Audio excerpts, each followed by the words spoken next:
Talofa o atamua le Samoa Entertainment TV mai pia ai usi mai whafonga. Ua whautoina i nei le pulenga o le mtangalwenga o leo mawhalpuipui. Isa ili sa latou lavaloia private prosecutor e tula i mo leo le whamsinonga. Mo le mta upuleo le tangi le minsta o ngā luenga e fionga olo a 450 va ai whaasanga i atu le epasa i lele malia lenga oi le taitai le HRPP. O tua iai le fionga le minsta atu i le epa i le whaia o la fonga whaaluma ma le tau whaaleanga whaasanga i ateia a fua mai le taavale le Land Cruiser o lo ofealua i le minsta mo na ngā luenga asiasi a wala i tua e pe ona saunoa o lo e le whitawi o na whaonga i le taavale Parado o lo atofa whaapitoa mo minsta e vave ai o na leanga i le ngā wao a wala o lo o alu i ai peitai. Le tātou whatalanoanga, ma le komsina mtanga luenga o leo apa au longo i tino Filipo le tai au neina ia saunoa mai ai. O le tele o vaenga o le tangiel minsta o umon whaamlieina, ma tu ina atu le ofisa o le loia sili. Vaenga na aina i vaenga ia o fiai, ma le saa ilia leo se latou lava loia e tu lai mo le mtanga luenga talu, tu langa whaapolokiki, o lo whaafaifain tai, ona tula i le vaenga o le loia sili, mo le minsta e pe on saunoa le komsina o leo. O le tasi o le fōmai e tiute le whalemai matotua mo le tu o mai taunu uatu, i le motanga se tele o le tupuatam se mea ole. Le mafua anga o le sili e le lua i tu la o whaatalitali ngase lo fiatu. E pe ona mo le mawina le fiafio le sana te nei, na tātou fisilingiel ta mai ta i tau se soifua i le pito i luma, pe ai se awa tua ia i le whaasolonga o mai, o lana tali, e na o le tasi le fōmai o lo whai ngā luenga, o le taimile o silia i le 5 whanau la iti o tau nuu il mauta ngase. Tele la o tamaiti ina o tātou silingia mātua, o le tale ma le vevela, o le wha le leva ma le lefia ai. I le umane o na whaatali le silia i le lua i tula, vala au mai mo le fuaina o le vevela, ma le manava, ai o le toto, o le oke Sene. Umane le lei uma, ma whautua le tamaita i tau si mai soifua. E pule lava oe le matua, o le lei le toto o lautama, le leila na manava, le leila na oke Sene. Ai a e mana o lava oe tina e whaatali va aile fōma e o lona winga, o le isi tolu le whaitu lai whaatali ai, a e mana oe te luo i le whale, to e usuma iai taia o e pule lava oe, o le taimilea, o te ale se fulu tasi le pōpe o na mōli mau le tasi o mātua, e to e fo i lava le ainga lea i le whale, ma tonga fiti ai la lato tamaititi, ai o le tinata la vou na to tope atu fo i a Mosef Sosoani lo na manua, na vane i ai le vai manua, e nini ai ma whaatonu e to e usu atu le taia o le asonga fua. Ai whaatalitali ai lava ngase Mose tai me fua ai la to fo i oke Sene o le tino, o le manava ma le vevela, mo le mawina o le aini ava noa o no fua o umi, a vane isi no fua tasi e mapu ia isi ngase, e ese i le vaenga laulau tu, o le tele o maitau nuu i le apo, e fei filoi lava whanau la iti matangata matutua. Peitai na mo le mawina o le whaale tonu fo i le ana tupu i le asonga fua, o le tina le ana toe usu i le asonga fua, e na o le tasi fo i le fōma ina tiute, na toe lava atoe fo i le fiu e whaatali, ma i le se fulu e dae au, e alu le whale ua lata i le tolu i le awauli. Pau le tala na tauane, e na o le tasi i le fōma i ono o tiute i le vaenga le o le whalemai, mō ngase taunu atu. E le imaua stato so tanga ma le pule mtanga luenga le soifua maloloina, i le mafua anga o le so o aso o tali ngase taunu. Wato e tula i malo si mai mo le taimilo na lua leisi matai o le itu malo vai maunga tolu.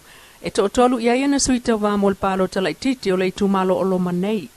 Le fionga whenga i mali i prus to o malatai utrele uo. O le finangalo le nei suita wa vai maunga tolu e whaafo i ele whaalenga nu ule ave se o tula fono LTRA lua o valu. Ia tau fia whaatano vai o fufuon malo e whau i alawa. Whaata wale a iata o tangata taitotasi. Ia whaafo i Samoa lo na whaavai o tū maanga. Ia wha o onga fuawhanau mai le wasenga whaataitai e o ilunga a onga tūlanga lua marikorisi. Whaata wal so i fua malolo ina o Samoa. Whaianisi a wala e tafi ese aile sa waina o tinama whanau. Ia iaise no fua o tūpulanga talavou lua tasi ilunga i le palmene o Samoa. Ia whaalua ni no fua o le tūmalo vai maunga tolu. I le atunu, a ia si itia le amana ia o whaafine ma whaafatama i totonu le atunu. Tulanga le pe ona ye le nga batau. Tula fona ne le sa le ati ya le doa fe male ban. Ia le sa fa ni nai ia se nai ia le pala nu e ve mai le tumot. O le ngangal na ina ia bese le nei ia tulafon. Rua. O le fatano le ia la le fa pe faitea. Ona e ono a fai nai lo tumaro. Te le la fai no tumaro pe fatano le. Ona e lo so como le ia tunu fa pena. Dona wima, a par fatanone, ia e a fia umai mangiangi kaua I tautai. O le manatu I le faa onga o tamiti, faa onga fua ia nai whanau, ia onga lai. E mo ia o leo whai mai e wale ini pidi ma me whapena. A o lea e whai sao ngā tupe te reo au. Ia wale ia se nga pea o lea tutongi pidi o nai tamiti. Ia fina uina fo se lufo tupulanga tarabau, ai mese le lufu tas, ngā I tōtse fu. O le situlanga e kia talsanga ina ho se sin fo fa fo o le vai manga tolu ona o to tele tangata o le a fai o le mata o rola to titi ma fe o fa fe monto o le palo tala titi ale tu malo vai manga tolu e to tasi le matai o lo tau va mai mo le vaenga fa fai le HRPP to tasi fo le matai o lo tau va mai mo le vaenga le fas male a fionga fia ngai mali I Bruce to omla tai u tai le uo o lo tau wā tu to tasi. E whapaialo I aile sole polokete lata I le tlua sfultolu a feta la. O so ani mai e ofisol ampasa siamani Wellington I New Zealand. Mole aonga amatai vai vastai.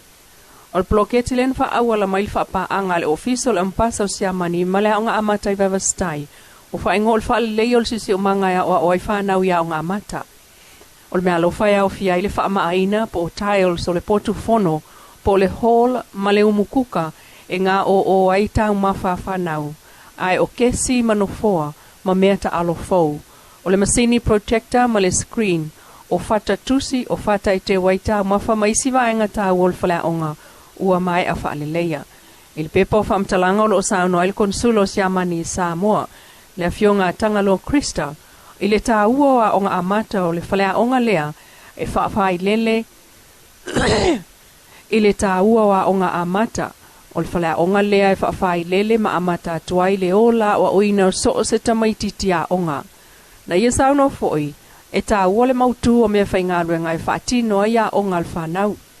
O le aso e whaapa ia ma talia aloa ia ai e lea onga amata vei vastai lea ma au, ma aua ia tu ia I le suil malo si a mani Samoa, o le suil malo Britannia ma Amerika I Samoa nei. O lo wha malo sia pe whautuanga o timunga mamafa, I lo tātou atunuu, o le talala nei o le tau mai le pōna pō, ai o lo tālia se talafou mo le tai au nei peitai. Tala mai ana pō o winga lo wā o le tau o lo o lunga pe o Samoa, e a fua mai au susu, o le vaito e lau o Vili, mai mātu I sasai, o lo a fia I le tunuu, e ui o lo vaia winga langi le lei, ai o le vaenga o pe au mama o le ea, I vaenga mau o lunga o le vani manimo, o lo ta oto I lunga o le atunu umai ona fisosoani, e whaatupula ia au matimu, pe ona iai le pōna pō. O nei winga o le tau, wala ngā tata wail wha amalo sia pe o whautuanga o timunga mamafa, mai awa oa I nisi o taimi, matimu e to ulu vava solo ai, mai ona mamafa ai pupuu wha pe wila ma whai titili.